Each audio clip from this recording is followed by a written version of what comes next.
Yes. अब हमारा next question है क्वेश्चन नंबर 26। आइए पहले क्वेश्चन को रीड कर लेते हैं। क्वेश्चन में इसने लिख कर दिया हुआ है कि P Q R equal ratio में पार्टनर है।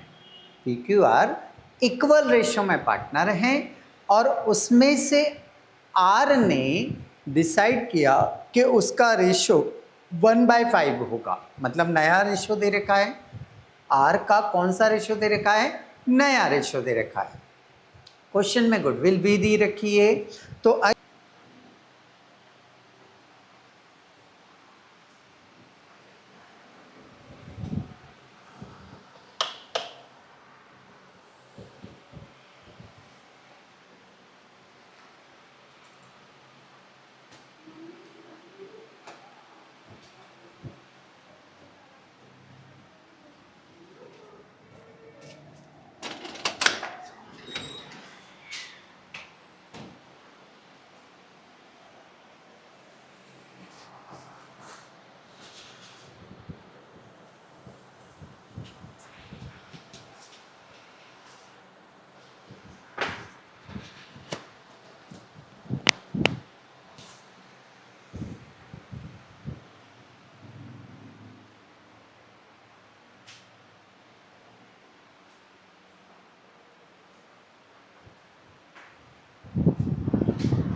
यस, अब हमारा जो नेक्स्ट क्वेश्चन है वो है क्वेश्चन नंबर 26 नंबर का प्रश्न।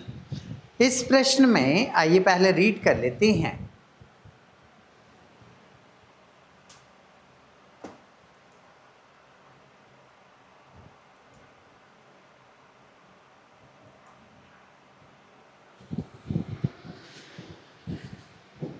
यस, अब हमारा नेक्स्ट क्वेश्चन है क्वेश्चन नंबर 26। आइए पहले क्वेश्चन को रीड कर लेते हैं। क्वेश्चन में इसने लिख कर दिया हुआ है कि P Q R equal ratio में पार्टनर है। P Q R equal ratio में पार्टनर हैं और उसमें से आर ने डिसाइड किया कि उसका रेशियो 1/5 होगा। मतलब नया रेशियो दे रखा है। आर का कौन सा रेशियो दे रखा है? नया रेशियो दे रखा है। क्वेश्चन में गुडविल भी दी रखी है। तो आइए इसे हम सॉल्व करते हैं। देखिए क्वेश्चन में सबसे पहले पी क्यू आर का ओल्ड रेशियो जो उसने इक्वल बोला है, समान बोला है। जब समान रेशियो बोलता है तो मैं सबका रेशियो कितना मान लेता हूँ? बोले सर 1:1 मानता हूँ मैं सबका रेशियो। तो मैंने P का रेशियो 1 माना, Q का रेशियो 1 माना, R का रेशियो भी 1 माना। 1 1 और 1 को जोड़ूंगा, ऐड करूंगा तो ये 3 हो जाएगा। तो ये 1/3 कौन सा रेशियो हो गया? ओल्ड रेशियो हो गया। न्यू रेशियो के लिए उसने बोला कि R जो है उसका रेशियो 1/5 होगा। R जो है उसका रेशियो क्या होगा? 1/5 होगा। ओके, ये मैंने 1/5 लिखा। आर का रेशियो 1/5 है। 1/5 1 आर का रेशियो है, 5 फर्म का है। 1 आर का रेशियो है, 5 जो रेशियो है वो किसका है? फर्म का। तो इसके भी डिवाइड में 5 आना चाहिए, इसके भी डिवाइड में 5 आना चाहिए। 5 में से 1 रेशियो आर का हो गया तो 5 में से 1 को माइनस करूंगा, 5 में से 1 को माइनस करूंगा तो 4 आएगा। तो इन दोनों पार्टनर का रेशियो क्या हो गया? 4। अब इनको बराबर बांटना है तो 4 रुपीज को बराबर बराबर बांटेंगे तो यहाँ 2 आ जाएगा और यहाँ भी 2 आ जाएगा। तो 2/5, 2/5 और 1/5 ये इनका नया रेशियो हो गया। ठीक है, ठीक है। अब नया रेशियो है मेरे पास, ओल्ड रेशियो है मेरे पास। पहले तो मैं सर्कल लगा लूँगा। तो मैंने ये सर्कल लगाया यहाँ पर, फिर एक सर्कल मैं यहाँ लगाऊंगा तो ये लगा लिया, फिर एक सर्कल मैं यहाँ लगाऊंगा तो मैंने यहाँ लगा लिया। बराबर। सर्कल लगाने से गलतियाँ नहीं होती हैं। ओके, मैं old ratio minus new ratio करूंगा बराबर सेक्रीफाइस या गेनिंग रेशियो जो आना है वो आ जाएगा हमारा। तो चलिए फॉर्मूले में वैल्यू पुट अप करते हैं। P का ओल्ड रेशियो 1/3 माइनस, ये फार्मूले का माइनस, P का न्यू रेशियो 2/5, इसका एलसीएम लूंगा। एलसीएम हमेशा कहाँ से लेते हैं, बोले सर बटे की संख्या में से, डिनोमिनेटर की संख्या में से लेते हैं। डिनोमिनेटर में क्या है आपका 3 × 5, ये लिखा मैंने 3 × 5, 5 को यहाँ मल्टीप्लाई करेंगे 5 × 5 माइनस 3 को 2 से मल्टीप्लाई करेंगे तो कितना आएगा 6 आएगा। चलो लेस करो, 5 में से 6 को माइनस करेंगे तो माइनस का 1 आ रहा है, 3 × 5 = 15 हो जाएगा, तो यहाँ लिख देंगे हम 15। ओके, जब मेरा रेशियो माइनस में आ जाए तो समझ जाना वो गेनिंग रेशियो है, जब मेरा रेशियो माइनस में आ जाए तो समझ जाना वो गेनिंग रेशियो है। तो ये गेनिंग रेशियो आ गया किसका, P का। ऐसे ही मैं Q के लिए कैलकुलेशन करूंगा। Q का ओल्ड रेशियो है 1/3, ये रखा मैंने 1/3 माइनस न्यू रेशियो वही 2/5 है।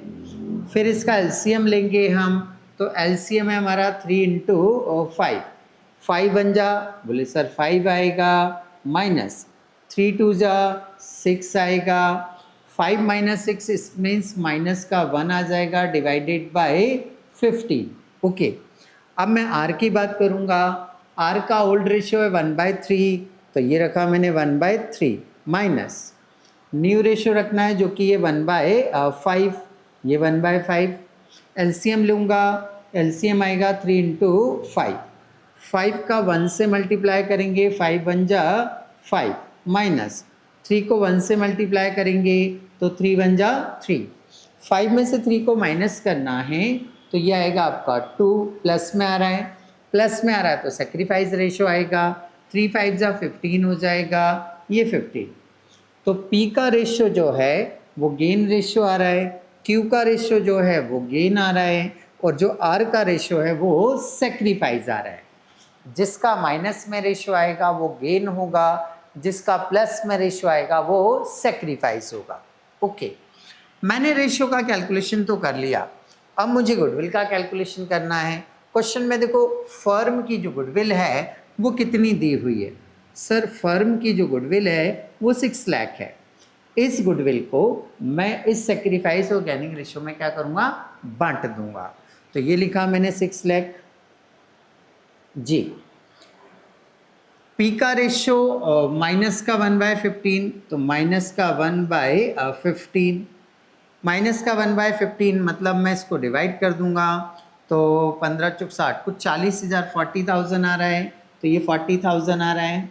ओके, ये कौन सा पार्टनर है, ये गेन पार्टनर है, और जो गेन पार्टनर होता है वो हमेशा क्या होता है, डेबिट होता है। ऐसे ही Q का अमाउंट निकालूंगा, तो फर्म की गुडविल कितनी है सर 6 लाख है। Q का रेशियो -1/15 है, -1/15, इसका भी अमाउंट 40,000 40,000 आ रहा है, ये भी गेन पार्टनर है, और जो गेन पार्टनर होता है वो हमेशा क्या होता है, डेबिट। R की बात करूँ, R का रेशियो 2/15 है, तो ये लिखा मैंने 6 लाख 2/15, ये 2/15 करूँगा तो ये कुछ 80,000 आएगा। जो सेक्रीफाइस पार्टनर होता है, जो सेक्रीफाइस पार्टनर होता है वो क्रेडिट होता है। ओके, तो ये हमने गुडविल का क्या कर दिया, डिस्ट्रीब्यूशन कर दिया। अब मुझे क्या करना है, इस डिस्ट्रीब्यूशन अमाउंट से एक जनरल एंट्री बनाना है। तो जनरल एंट्री बनाने का रूल क्या है, जो गेन पार्टनर है वो डेबिट होगा, जो सेक्रीफाइस पार्टनर है वो क्रेडिट होगा। तो डेबिट कौन कौन होगा, P और Q। तो ये कॉलम बनाया हमने, डेट, पर्टिकुलर, डेबिट और क्रेडिट। तो P डेबिट होगा, हमने यहाँ लिख दिया P's कैपिटल अकाउंट डेबिट, कितना 40,000। Q भी डेबिट होगा, तो हमने यहाँ लिख दिया Q's कैपिटल अकाउंट डेबिट, ये भी 40,000। ठीक है भाई। फिर R जो है वो हमारा सेक्रीफाइस पार्टनर है, तो आर्स कैपिटल अकाउंट क्रेडिट होगा। कितने से क्रेडिट होगा, 80,000 रुपीज़ से टोटल लगाएंगे हम, तो टोटल दोनों साइड की क्या आ जाएगी बराबर, डेबिट साइड का भी 80,000 और क्रेडिट साइड का भी 80,000। तो इस तरह से आपका ये क्वेश्चन यहाँ आकर जो है वो कंप्लीट हो जाता है।